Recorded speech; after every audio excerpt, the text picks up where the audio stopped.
Hivi unafahamu kwamba kuna ndege ambaye ni hatari sana, lakini uhatari wake upo katika miguu yake.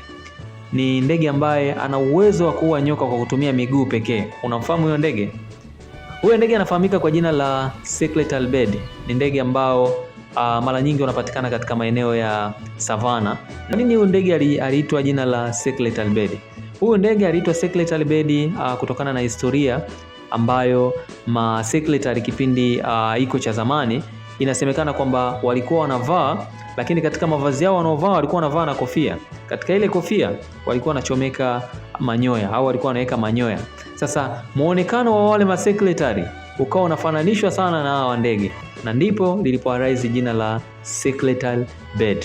Secretary bird ana sifa gani? Ana sifa za kipekee sana, na moja ya sifa ambayo anayo ni uwezo wake mzuri sana wa kuweza kutumia mateke. Ana uwezo sana kutumia miguu yake kuweza kuangamiza viumbe kama vile nyoka. Ana nguvu kubwa sana katika miguu, na inakadiriwa kwamba mateke yake yanafananishwa na ngumi ya binadamu. Kwa hiyo ni ndege ambaye yuko very fast kwa kutumia miguu yake, na ana uwezo mkubwa sana wa kuweza kuangamiza nyoka. Je, ulikuwa unafahamu hilo?